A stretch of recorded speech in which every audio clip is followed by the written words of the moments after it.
It was a windy night. I actually slept pretty well. I cinched everything down in my tent. And the biggest challenge, I think, is all this fine sand, dust blowing in on everything. But getting ready for an early start. I've got a deer buddy here at this campsite. When I opened up my vestibule, it was maybe 10 yards away, just over here in the woods. So if I get a chance, I'll show you. I hear the pike out there too. I'm kind of wondering if there's like I think this is like a bit of an inn. It's kind of like a hotel here, and all the wildlife's ready to come in and see if there's anything left after I leave. I certainly try to leave no trace, but we'll see. Anyway, yeah, all kinds of curiosity out here.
If you've been following my videos, you know that my trail name is Hammer Time because of these wind pants. And I have to say they're working great this morning. It's definitely a moment for Hammer Time.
We're looking down at the descent from Grasshopper Pass. You can see some switchbacks over there on the ridge, kind of make their way down this way, then eventually head around the bend. And on the other side of the pass down there, I can't remember the name of that pass. I'll put it on the video. But we'll get into the sun, and that's where we get into some overgrown trail. This will be a good descent down these meadows. Might see some wildlife down there this hour. All right, let's get it going.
Just saw a few northbound thru hikers the last few days.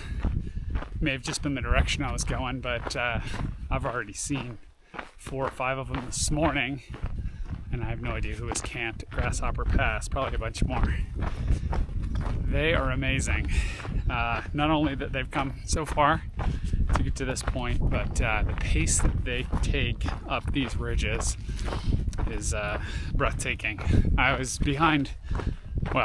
was ahead of one of them yesterday who just blew by me like I was standing still almost, but and barely breathing hard. But another one I was leapfrogging for a while till he got his clothing just right, and we hit some elevation, basically this grasshopper climb, and he was gone. I didn't see him again. I wasn't surprised, but just amazing folks.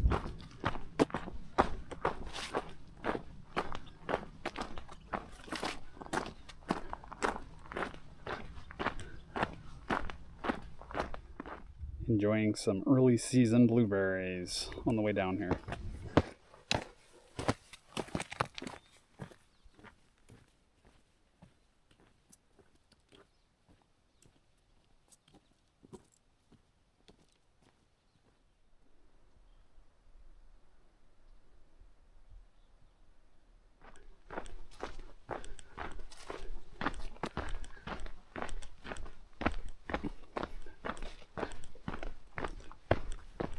Okay, that was Glacier Pass that went through the woods there. And now I'm on the descent from Glacier Pass to a place called, it's a brushy creek. I think it's Brushy Creek. I'll put it on the video. So this is a big meadow. To climb this next section of trail is quite brushy. So you'll see that. I expect to get, well, hopefully not too wet, but maybe somewhat wet from pushing through a lot of brush.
Right, we'll be ascending up this valley straight ahead, curving off to the left, and that'll be about 6 miles.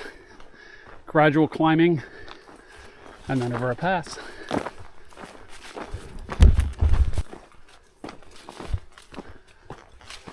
Well, got thimbleberries at least overgrowing the trail once again, so I am grabbing them as I go by.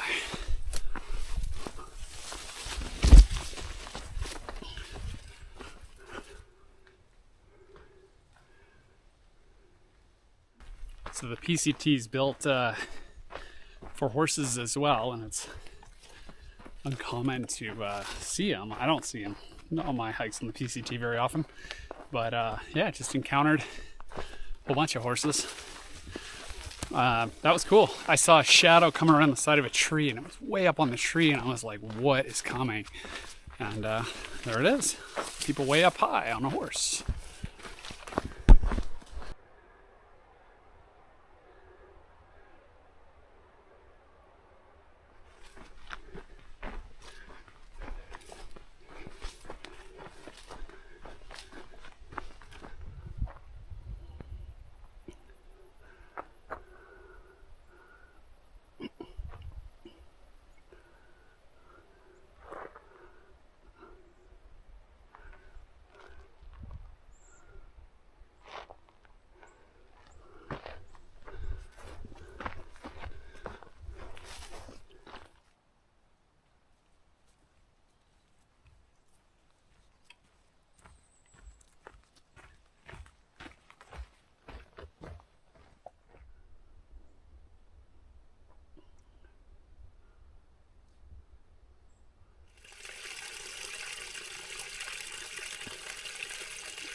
Just having a lovely forest walk here. It's nice and cool down here in the shade, mostly.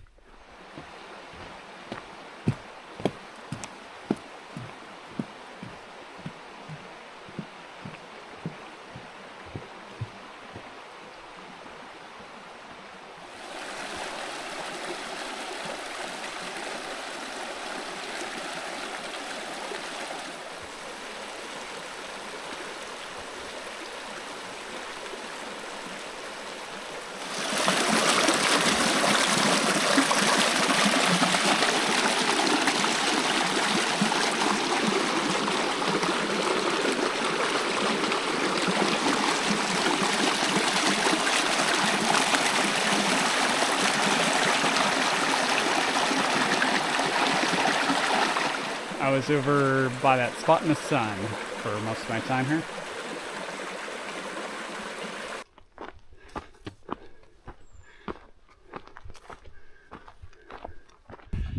The steady climb to Meadow Pass has begun. It's about 2,200 feet above me, about 4.6 miles out. So here we go, and then we'll be up above the trees for a long time. More ridgeline views.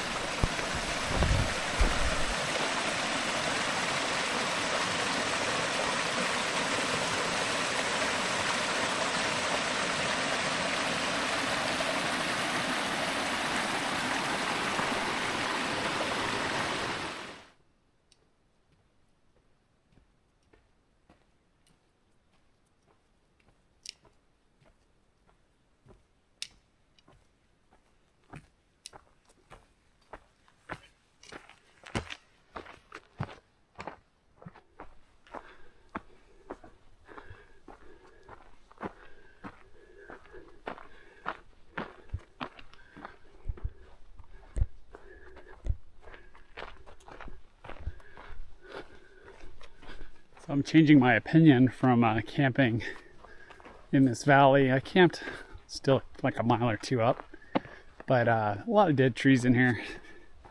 They look like they're diseased. From the top, you can kind of see a brown tint to this whole valley from dead trees. So thinking that was deadfall that I was hearing in the middle of the night. It was still loud, still made it hard to hear. And you still wonder, is it deadfall or is it something else? Anyway, I want to look it up. I'm curious what's getting into these trees. This valley represents the headwaters of the Meadow River. So that's pretty cool. The Meadow goes a long ways. I believe it flows into the Columbia, down through a number of the communities I spend time in. That's pretty cool to be here.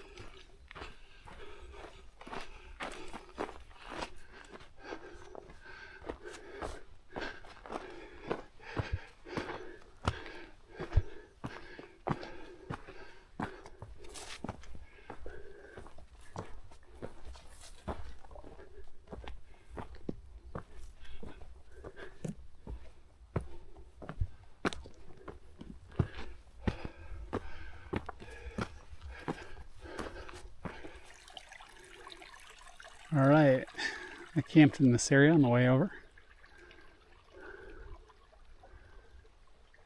It's about 600 feet below the pass, so we're getting close.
If you can work with the toilets in the backcountry, they're a good way to go. No hole digging, better for the environment. But my first thought when I saw this thing is, that's a hot seat. I'm trying to get sunburned while I'm doing some business.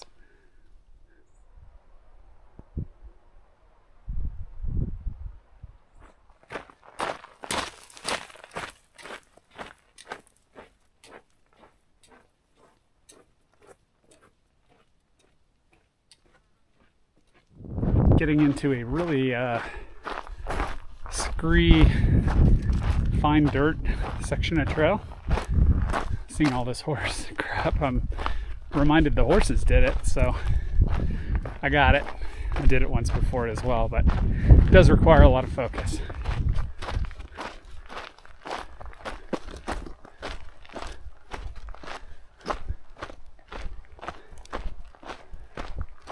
It's like a landslide area. This is definitely where it starts getting fun. Bit of a run out.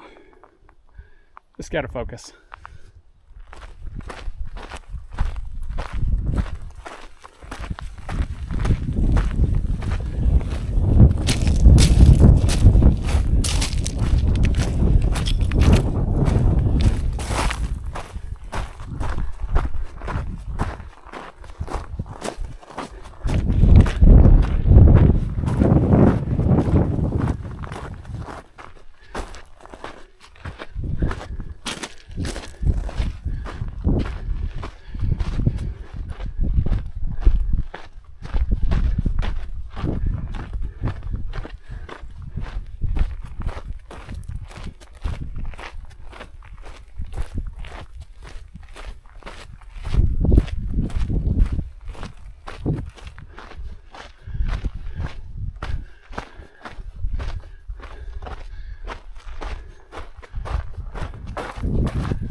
So, but getting a sunburn on my right calf as I come up this valley because it's exposed to the sun on that side.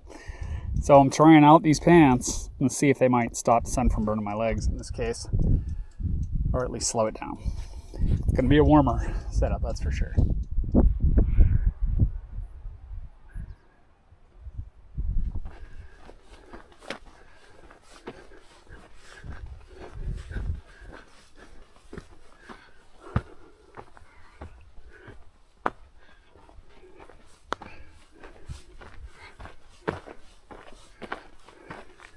We go 500 to 600 feet. This is maybe the toughest climb of the day just because it's up at elevation already and I've already done 18 miles, but I'm gonna put the hammer down and get it done.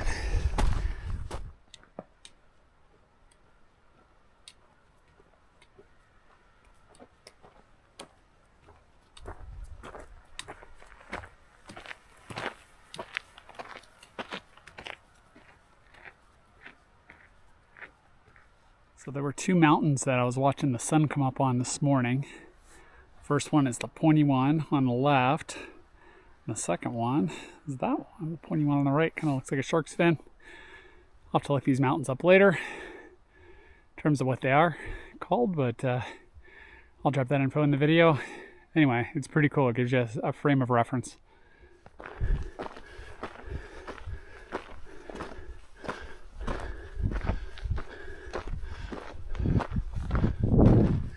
Top part of the climb coming up.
See a hiker out there making his way across the talus. One thing I love about hiking is just how small we are in the landscape.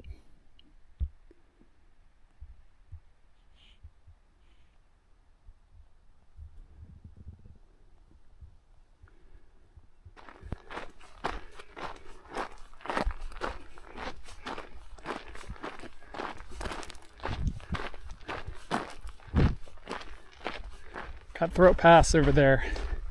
After that, it's all descending to the car. I'm definitely ready to stop hiking at some point here. Good views yet to come though.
2,000-foot descent begins.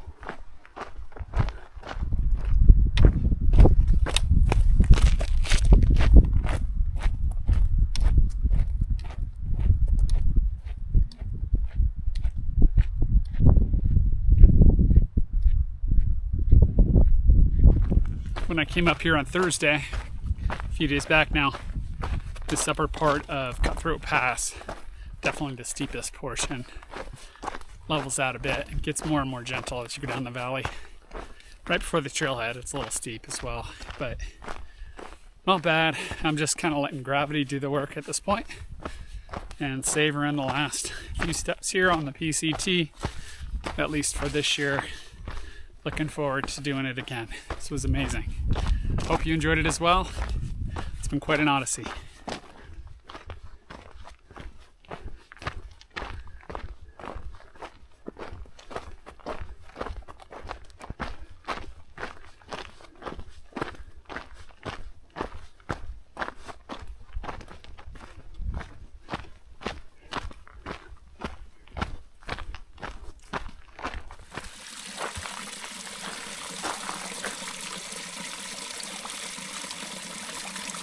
I stopped here for water. I was feeling kind of overheated, so I threw some on my head, and what a difference.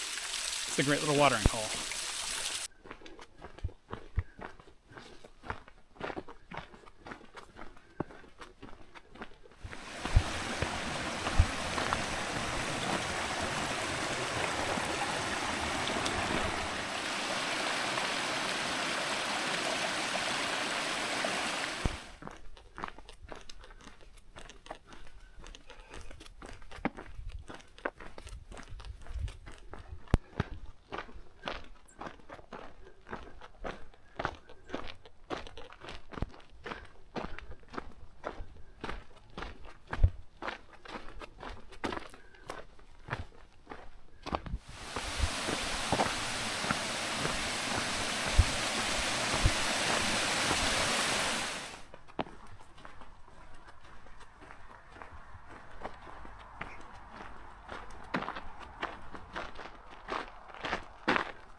Hammer time.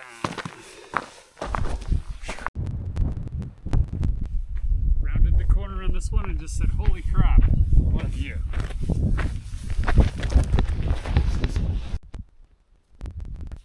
didn't really want to reclimb any of this pass.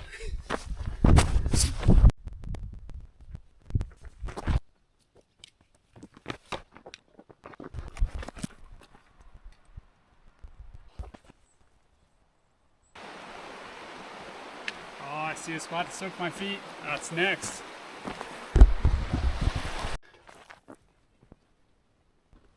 Challenging spot to film, but that one's kind of fun.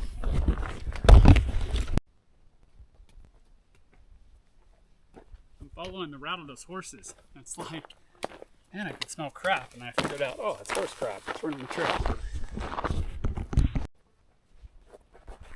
Pretty cool. Love that view.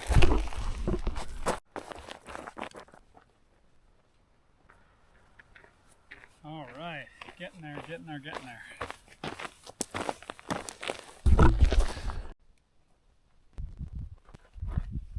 That's probably the last walk by of this trip. We'll see. Maybe I'll get inspired one more time.